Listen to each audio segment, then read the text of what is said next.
Welcome back to my channel, everybody. In today's video, we are going to have our 7th and final baseball card binder reveal. If you're new to this series on my channel, it is a tour through my baseball card binders, some that I started way back in 1987 when I very first started collecting, and it goes all the way up until 2019. To be honest, all my 2020 cards are in a 3200 count box, so this will go all the way up to 2019 cards. Take a little look inside. These are just some players that I collect, or at least I felt the need to put in binders. And as always, as a kid, I never knew to put cards only on one side of the binder, so mine are on both sides. I apologize if that is troubling to you. So first of all, we're going to go alphabetical, just like always. This is going to get us the end of the alphabet. Mike Stanton, or Giancarlo Stanton. Not exactly sure why he has two different versions of that card. I'll have to look that up. But I've got some Giancarlo Stantons. Used him for the home run derby, or the home run challenge tonight for Topps, and he did not even play, which is a little bit disappointing. The pitcher who I thought was going to pitch for Toronto, Chase Anderson, did not even start tonight. I really like these. That's an insert from Topps a couple years ago. They started a different pitcher, and so they kind of adjusted their rotation, and that kind of cost me. Here's Trevor Story. I really like Trevor Story. He's got some really solid numbers to start his career. I think he's going to be very, very good. Got a couple of his rookies, just not in here. It doesn't appear. Well, we're going to see one here in a second, I guess. There's one of those lime green parallels from Optic from last year, and then this rated rookie from Optic. I believe I picked that up. To be honest, I can't remember where I picked that one up, but that one's pretty cool. Steven Strasburg, obviously not having the year that he wanted this year, but I think all those Washington National fans will take kind of a down year this year after the World Series championship from 2019. There's some Dansby Swanson. I don't have like a dedicated page for him. I just kind of stuck him in at the end. You've seen me maybe in one of my older videos purchase this at the flea market for like $1 or maybe $2. That 2011 kind of, I don't know if it's called cognac or whatever, anniversary card. Michael J. Sweeney, being a Kansas City Royals fan, Mike Sweeney, one of the nicest guys on the face of the earth. Got his autograph when he was just coming up. They were going on kind of a little tour for radio stations, going to all the different towns that broadcast their games, and I picked up his autograph in person. Super nice guy. Him and Jeremy Johnby and Hal Sutton were all the three guys there, along with Denny Matthews, I believe, their radio guy. Speaking of Sutton, there's Hall of Famer Don Sutton. I just started putting his cards in my binder not too long ago, since he was in the Hall of Fame. Then I dug out some Bruce Sutters, because he's a Hall of Famer as well. Here's Noah Syndergaard. I've got a pretty cool one. This is the vintage stock of Noah Syndergaard from, I think that might be 2017. You see it's numbered out of 99 right here, 88 out of 99. Apologize about that. So that's probably my best Noah Syndergaard. I really hope he can kind of get back into action. Here's my Fernando Tatis cards. This is before I pulled too many of them out. Obviously, this card's kind of exploded up in value lately. We've got these Bowman Platinum cards. I got a couple more down here. This first Bowman paper card I bought at a baseball card show last year. I don't remember the price. It was just in like a regular box. It wasn't even like individually priced. So I bought like a whole bunch of cards for like 20 bucks. Some of my cooler ones. The rookie debut there for Topps Chrome. Got some more of these base. I picked up a lot of Series 2 last year, just trying to go for the Vladdy no number card. I ended up with a lot of Tatises instead. These I got in a baseball card show. There's another Bowman Platinum. So those are some of my better Tatis cards. I don't think I have any other really awesome Tatis cards like in my other 3200 count boxes. Mark Teixeira. I always kind of like the Texas Rangers. They're kind of my backup team to Kansas City. And he was a big piece of their I don't want to say dynasty, but their solid core there for a while. Miguel Tejada here, those old school bazooka cards. They made those back in kind of the junk wax era. Frank Thomas. Oh my goodness, guys. This was like the very first card I ever bought. There's like a little baseball card vendor that came to a carnival in my hometown. And I remember buying this card and the Scott Erickson of this card in like 1992, 1993. And it was always controversial because obviously it looks like he's flipping the bird at someone in the dugout, which maybe he is, maybe he isn't. I remember I bought that card. One of the first cards I ever bought at a baseball card. Wasn't even really a baseball card show. We just kind of had a fair or carnival, and they had a baseball card vendor there. And so those are my Frank Thomas cards. There's those old school Donruss Gallery of Stars. You can see the Diamond King cards nowadays are kind of modeled after that. These hitting machines from Fleer Ultra, old school Fleer Ultra, are some of my favorites. I mean, I've had these cards in sleeves since like the late 90s. These Fleer Metal Universe cards, which are just absolutely gorgeous. I'm waiting for someone to try to replicate that in the future. Here's some newer versions of him. This is obviously not the real one. This is the rookie history card. That kind of iconic rookie card there of Frank Thomas. This one, that might be, I don't think that's the real rookie card, the Bowman rookie card of Frank Thomas. Could be wrong. I think it's just one of those iconic card ones. Yeah, see, it's one of the iconic card ones. It's not the actual Bowman rookie. So there's my Frank Thomas, Jim Tomy, Hall of Famer. I really like what he does on the MLB Network, and he's got just a lot of respect in the baseball world, I think. You never really hear him being brought up as someone who would be under the suspicion of performance-enhancing substances. There's the old school rated rookie and the rookie from Bowman. There's a Spencer Torkelson. I pulled those out of the Donruss cards from last year. I have Oscar Taveras. He was a big prospect for the Cardinals there, and then he unfortunately passed away in that car wreck. Gleyber Torres, I got the Snowflake rookie card. I forgot I even had that one in there. He's kind of had a rough year to start. I think he's slowly heating up. The Gleyber Torres. I don't think I have the really, really good one, unless that's the one I just passed right there. There's the Topps Chrome rookie. Didn't even remember I had that one from a Topps Chrome pack. This one I dropped. I bought this at a baseball card show, and then I dropped it, so I dinged up the corner on that one like an absolute moron. Alan Trammell, a Hall of Famer, the starting lineup. Somewhere I've got all my starting lineup figures at my mom's house. Way back in the day, I had some starting lineup guys. I feel like that would be something cool to maybe put in the background of my videos, but I'm going to have to dig them up from my mom's house. I don't even know where they are right now. Somewhere down in the basement, I'm sure. Taylor Trammell, he's been traded like, 2 times already? Future prospect. He's a good through-the-mail autograph guy. Here's my Mike Trout. Now, these aren't my best Mike Trout cards, but you're going to see what I have, just my basic Mike Trout ones.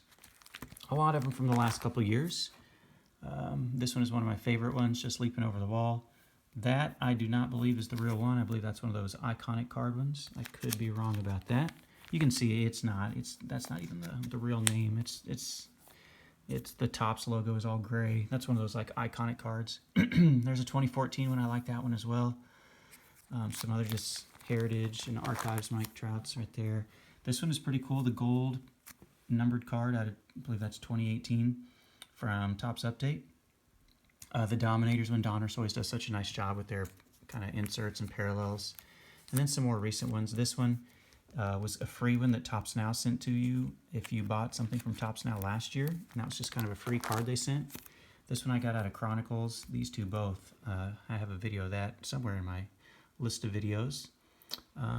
And that's really about it for my Mike Trout. Kyle Tucker has had a really nice year this year.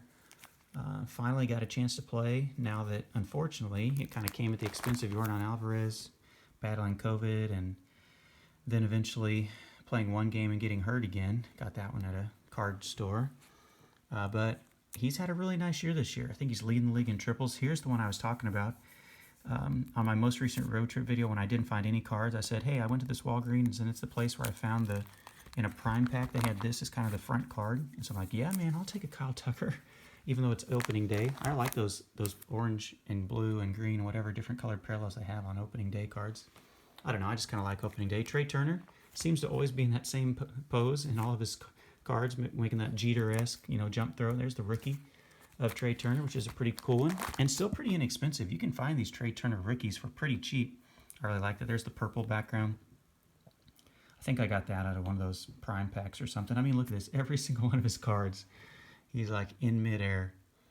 And that is Trey Turner, who's one of the highest batting averages in the National League right now. Chase Utley, I think he could be a future Hall of Famer. I haven't looked up his career stats. I kind of lost some respect for him. I know he plays hard, but when he tore up that kid from the Mets, his ankle that one time. Wilmer Flores, I guess. Andrew Vaughn, first Bowman paper. I got that out of Bowman draft from last year. There's some Tulo cards. At one point, look at that, the Tulsa Drillers. I got that from Prospects Plus, which was kind of the older version of rookie, or not rookie debut, but the old version of minor league, Topps minor league cards. Pro debut, I guess. Mo Vaughn, sweet swinging Maurice Vaughn, man. He was just a beast back in the day. Robin Ventura, there's that iconic Robin Ventura 1989 Topps card that used to be so in demand. Of course, everyone remembers Robin Ventura for getting the snot beat out of him by Nolan Ryan when Nolan Ryan was like 45 years old. But Robin Ventura was a very good player and a not bad manager as well. There's just rated rookie from the old junk wax era. Verdugo. I've talked about Verdugo on my channel. I was kind of a dark horse Verdugo fan. I picked up quite a few of his rookie cards. I even bought this one off of eBay last year. His pro debut, that's what I couldn't think of a second ago. Bought that off of eBay last year. He hits for such a good average, and he has good defense. He's not going to be the biggest power hitter, but people in Boston are figuring that out this year too. Man, he's a solid player. Just kind of had a hard time staying healthy. There's Jordano Ventura. Unfortunately, he passed away in a car accident, just like Oscar Taveras did for the St. Louis Cardinals. Here's my Justin Verlanders. This one, I've just had this in a binder forever. I might want to get that one graded, this kind of base rookie card of Justin Verlander at some point. This one, I don't know how rare this is, the Panini Absolute Rookies or Memorabilia card from 2005. I feel like that's just kind of a base card, not too valuable. My other Verlanders aren't anything too crazy. Just a lot of the basic Bowman cards and Topps and Donruss cards, Bowman Platinum there. Nothing too intense on Verlander. I did pick up his other rookie card, the one that has him in the draft picks card. I picked that up in one of my videos, maybe within the last 3 months, and I might get that one graded because that one is pretty nice. Here we go, Omar Vazquel, great defender. I don't think he's in the Hall of Fame yet, but he might be getting in there. And so I put him in my binder to give him a shot. Here's some of his rookies, or younger cards. I don't know if any of these are his legit rookies. Maybe one of those at the beginning was. Joey Votto, maybe I've shown some of these cards from man Shannon with Back to the Cardboard. If you haven't checked out his channel, Shannon is a great dude. He makes some really cool content. He said he may not be able to make any videos for a while. See, there's an empty card. I sent that one to Shannon. Things are just getting busy. He's kind of remodeling his house. I found all these Joey Vottos in all of these were in a box I bought at the flea market. And see, here's another one I gave to Shannon. But go ahead and check him out. He's been one of my longest time subscribers, and he's a big Cincinnati Reds fan. I know a lot of you that watch my channel have watched Back to the Cardboard. Billy Wagner, left-handed flamethrower. If y'all never heard the story, Billy Wagner used to throw right-handed as a kid, and then he broke his arm or something, and he learned to throw left-handed by just picking up a baseball and throwing it as far as he could. And then he'd go track it down, and he'd pick it up, and he'd throw it as far as he could the other way. Now, I don't know if that's a true story, but I believe it is. It's what I heard as a kid. That's how Billy Wagner got all of his arm strength, because he's not a big dude. He's only I don't know, 5 foot something. Here's Larry Walker, one of the most recent inductees into the Hall of Fame. I don't have anything too crazy. I've shown off my Larry Walker cards before. Whenever he got inducted, I showed these cards along with my Derek Jeter cards. So there's the 1990 Fleer. That might be a rookie. Jack Flaherty, or that's not Jack Flaherty, that's Luke Weaver. I always get him confused with Dakota Hudson, but I put him in here because I knew one of them was pretty good, and I couldn't exactly remember which one, and so I put them both in there. But Luke Weaver is a nice little player as well. Here is David Wells. For some reason, David Wells is still in my binder. I bet I put him in here in the late 90s when he threw that perfect game. You can see this still has my old sticker. I used to put page numbers. This was page number 20. That tells you how long that page has been in there. David Wells, probably a really nice guy and always a fun-loving personality, but probably not necessarily a card that really needs to be in my binder. Forrest Whitley, I keep waiting for him to turn it on. I've got the Bowman paper, I've got the camo, I've got this lime green numbered out of 99 from last year. I got the throwback card from last year's Bowman, the Scouts Top 100. He just hasn't quite ever turned it on. And then we're going to end up over here with some of my oldest pages. You can see at the top, these are old school pages. Bernie Williams, kind of like that gold parallel. It's called Gold Rush out of Score from probably the late 90s. This page has been in there forever. Matt Williams, man, I was so mad whenever they had the strike. What was that, 94? Because Matt Williams, I thought, had a chance to break the home run record, and then he didn't even get a chance to get to 61. Now, would he have ever made it there? I don't know. I mean, it's hard telling, but he was on pace back then, which you think, what, Matt Williams and not Barry Bonds, Mark McGwire? No, it was Matt Williams. Speaking of an absolute beast, right here, Dave Winfield. Dude could do it all. These cards were always so cool back in the day, these kind of hologram cards. I'm not getting a very good reflection there out of the, but you can kind of see in the background there, it's got the kind of hologram look. Those cards were always kind of ahead of their time. Here's the old school Sports Flicks, which a lot of you have seen before, which when you move it, it gives a different picture.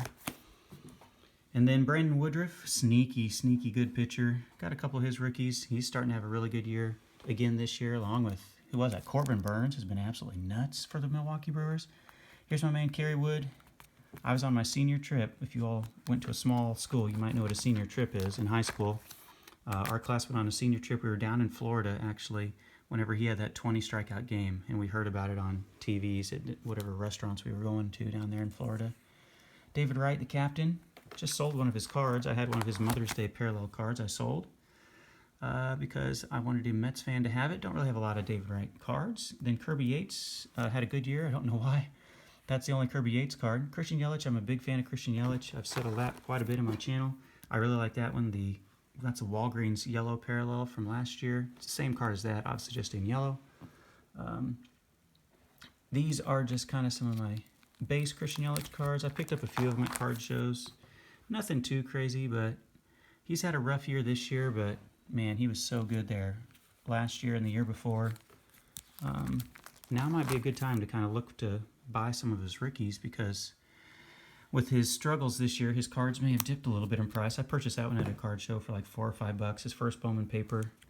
I'd really like to get his first Bowman Chrome at some point, but it's not really that vital right now. Michael Young and Mike Yastrzemski's been really good this year for the Giants. Those Giants are still hanging in there, man. I give them credit.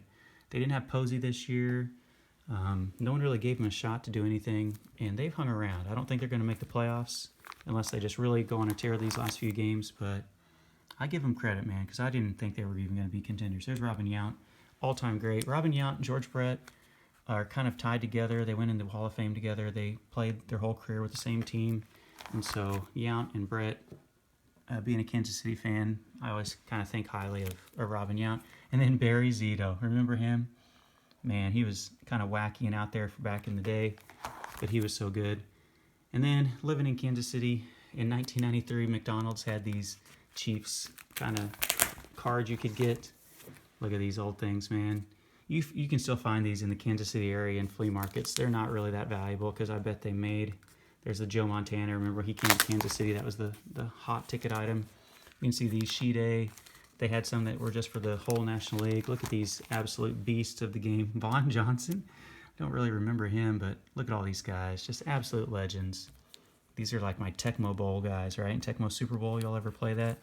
Or play the early Madden games and get these guys? And then it's George Brett. To finish it off, they gave that away in his final season with the Royals. I went to one of the games and they gave that away. So there you have it, guys. We have ventured all the way from A to Z in my baseball card binders. Even though we've made it to the end of my binders, that is not the end of me showing you some cards in my personal collection. I will go through, I have a couple of 3,200 count boxes where I've kind of put cards in top loaders or penny sleeves that I think are just pretty cool that I picked up over the last year and a half because, to be honest, up until a year and a half ago, I put all my good cards in binders, but now I'm starting to put some in top loaders and store them in boxes. So I will eventually take you through a tour of those. I don't know if I'll be able to do an entire box in one video. Might have to do just 800 cards or 400 cards at a time. I'll kind of go pretty quickly because I don't want to get these videos too long. And other than that, thank you so much for watching my channel. I appreciate all the support. Leave a comment if you had a card in here that you like. If you just have one that you really might want to trade for. I can't tell you that I will always trade all of these, but there might be a few that I'm not too partial to that I'd be willing to trade if that's something that interests you. So I wish you guys nothing but the best. Thanks again for watching my channel. Michael J. Sweeney, just such a great guy. Look up some stuff on him if you don't know some things about Mike Sweeney. I will catch you all in another video. Thank you so much. Have a good day out there, everybody. We'll see you.